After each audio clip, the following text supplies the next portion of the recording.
Será que a inteligência artificial vai acabar com a economia? Notícias como essas aqui têm sido cada vez mais comuns, porque a IA já escreve, já faz vídeo, faz imagem, enfim, até na guerra ela está sendo utilizada. E obviamente todo mundo se pergunta qual vai ser o impacto na economia com os avanços da IA, da inteligência artificial. Quem vai guiar toda essa conversa é o meu sócio Felipe Almeida. Presta muita atenção no que ele for trazer, deixa o dedo no like e bora pro conteúdo.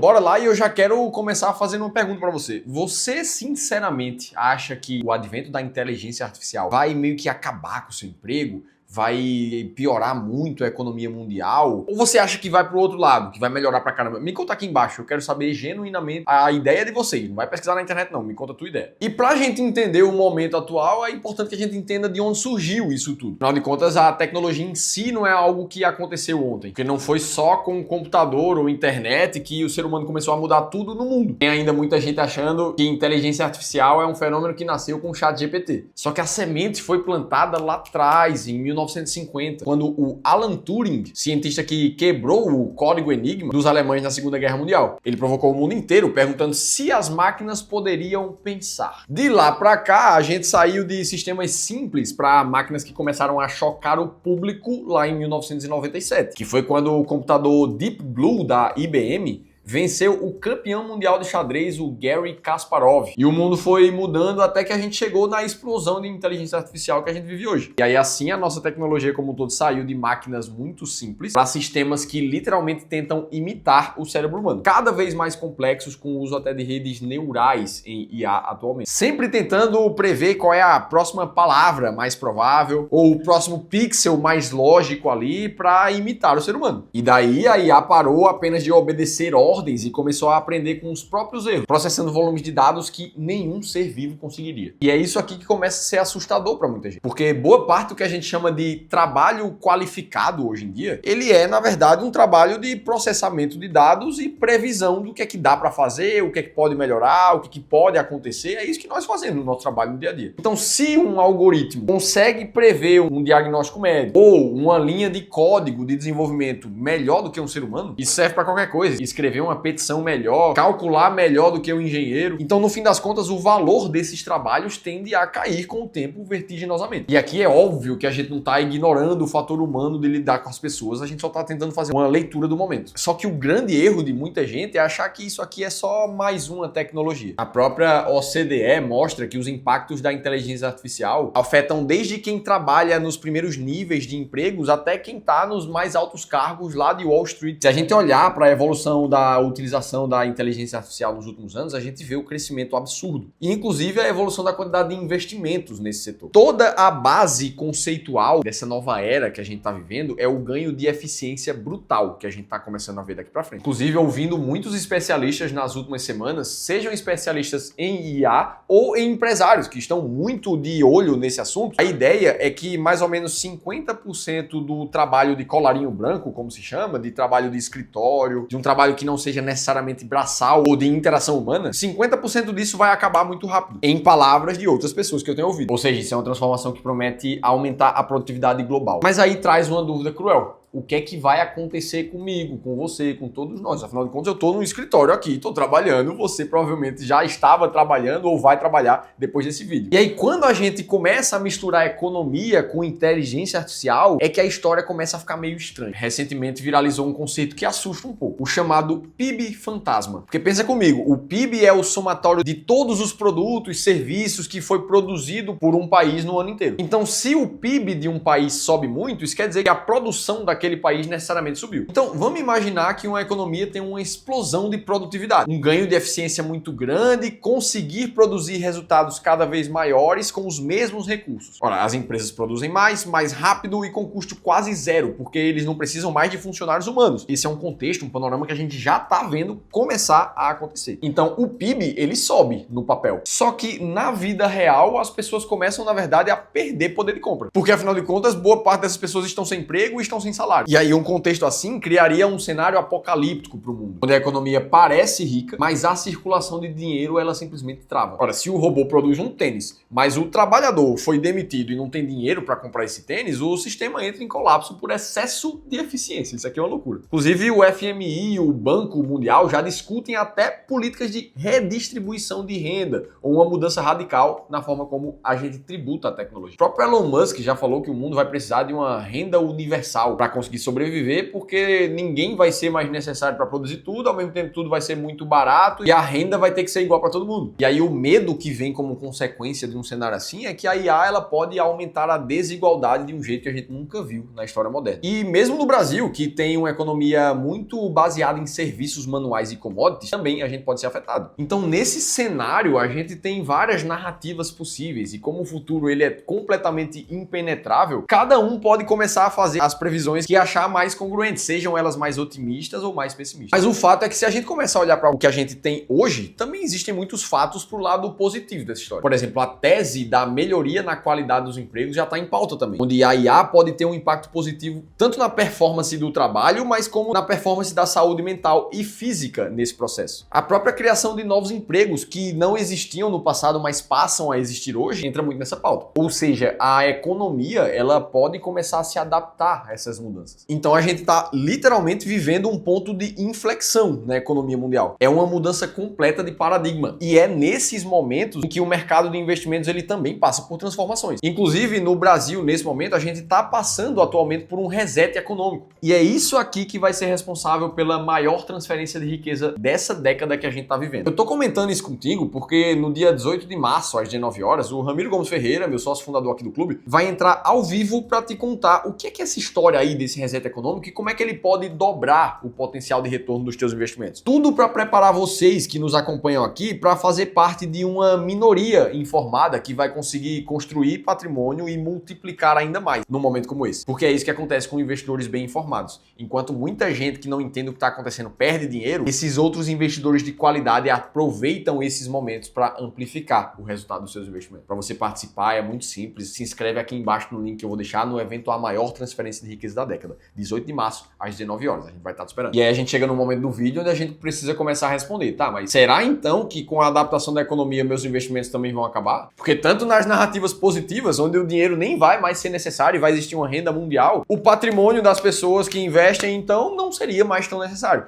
Nas narrativas negativas seria parecido. Tudo vai se acabar mesmo, não tem mais emprego para ninguém, você não vai trabalhar, nem eu. Então, num cenário como esse, o patrimônio da gente ele serviria para sustentar a gente por mais algum tempo, mas ele ia acabar, porque não tem mais emprego para ninguém. São caminhos muito extremistas e, sinceramente, se a gente pensar um pouco mais racionalmente, a economia não vai acabar, ela vai se transformar. A gente está vivendo a maior mudança de era que a gente já viu enquanto vivos aqui, nessa geração que a gente acompanha. Só que assim, se a gente volta no passado, já houveram outras grandes transformações de era com novas tecnologias ao longo da vida dos seres humanos. Um exemplo disso foi a energia elétrica, que começou a ser mais amplamente falada mesmo ali em 1880 até 1920, ali pouco pós a Primeira Guerra Mundial. E foi naquele momento que várias indústrias que pra gente hoje são super comuns, super conhecidas e meio que no-brainer, e que elas fazem parte da economia, elas na verdade surgiram. Como por exemplo, telecomunicação e entretenimento, só foi possível por causa da energia elétrica. A indústria de eletrodomésticos, como a gente conhece e usa até hoje. A indústria de telefones e rádios só veio surgir naquela época. Então imagina o quanto de coisa nova que estava acontecendo naquele momento também. Mas o fato é que a inovação da tecnologia ela não acabou com a economia. Ela na verdade impulsionou. Mesmo com momentos assim de inovação, de dificuldades, o mercado financeiro, principalmente o mercado de ativos geradores de renda, como as ações, por exemplo, ele continuou tendo uma direção só no longo prazo, que é para cima, que é de valorização. E nem mesmo as grandes guerras e conflitos mundiais que a gente já passou ao longo da nossa história foram capazes de mudar essa verdade absoluta do mercado financeiro que, no longo prazo, ele vai ter uma direção só. Então, a grande diferença desse momento da energia elétrica, por exemplo, com o que a gente vive agora, é que é muito fácil narrar o que já passou. Engenheiro de obra pronta. É muito fácil dizer, olha só, o que aconteceu na energia elétrica foi o surgimento de algumas indústrias, a economia se adaptou, mas o fato é que é realmente muito fácil narrar o passado. Enquanto as pessoas estavam vivendo a inovação da energia elétrica, também existiam diversas narrativas negativas. Como, por exemplo, o malefício da destruição de dezenas, centenas de milhares de empregos, de pessoas que trabalhavam no setor de iluminação a gás, por exemplo, trabalhando com querosene, com lampiões, sem falar nos impactos da saúde dessa implementação da energia elétrica. Muita gente falava isso, que essa tecnologia fritava os nervos humanos, que causava insônia, e isso ia ser terrível para a qualidade de vida das pessoas. Chega a ser cômico ver isso hoje em dia, mas o fato é que foi falado. Eu espero que a gente volte em um vídeo daqui a uns 5, 10 anos pra gente falar quais eram as narrativas do momento atual. Mas enquanto a gente não entende necessariamente o que é que vai acontecer de fato com a implementação em massa da inteligência artificial, a gente precisa continuar investindo. A gente precisa continuar garantindo o futuro patrimônio da nossa vida, ter um plano claro para viver de renda e sustentar aquelas pessoas que a gente ama, conseguir viver com mais liberdade para curtir aquilo que é importante pra gente. E o caminho para isso ele segue sendo muito claro. Você vai continuar seguindo uma estratégia de alocação de ativos muito clara, que é isso que explica 93% do teu sucesso como investidor no longo prazo. Você vai continuar diversificando os teus investimentos, porque independente do que aconteça na economia, quem diversifica bem acaba ganhando mais dinheiro do que a média, independente de conflito, de novas tecnologias, de mudança de nova ordem mundial e por aí vai. E você vai continuar sempre rebalanceando o teu portfólio. Não é só comprar e deixar o mercado andar por você. Você precisa cuidar do teu portfólio de investimentos. Sempre comprando aquilo que está na baixa e vendendo aquilo que está na alta. Exatamente esse processo que a gente aplica na vida de cada um dos mais de 5 mil clientes que a gente tem aqui no Clube do Valor e que representam quase 6 bilhões de reais em investimentos. Então, se você está na dúvida ainda em como é que você tem que investir de forma eficiente, como é que você faz para comprar sempre os ativos que estão em baixa, para que a sua carteira tenha uma rentabilidade acima da média no longo prazo, aí eu te convido para participar de uma sessão de consultoria gratuita, um espaço onde você vai poder conversar com um dos nossos especialistas para a gente te mostrar se tem alguma coisa que está errada no teu portfólio, se tem alguma taxa, comissão oculta que você está pagando para o teu assessor de investimentos que não deveria estar, e principalmente para que você receba um novo plano de investimentos para investir de forma assertiva e eficiente. Clica num link que eu vou deixar aqui embaixo para se inscrever gratuitamente para uma sessão de consultoria gratuita. Então, nesse vídeo a gente viu um pouco do histórico da IA, desde quando ela surgiu, as teorias que dizem que pode acontecer daqui para frente, tanto de bom quanto de ruim, e como é que você pode continuar investindo bem, mesmo em cenários como esse. E para que você continue assistindo os vídeos aqui do canal, eu vou deixar um outro bem relacionado a esse. Eu, Felipe Almeida, te espero no próximo vídeo.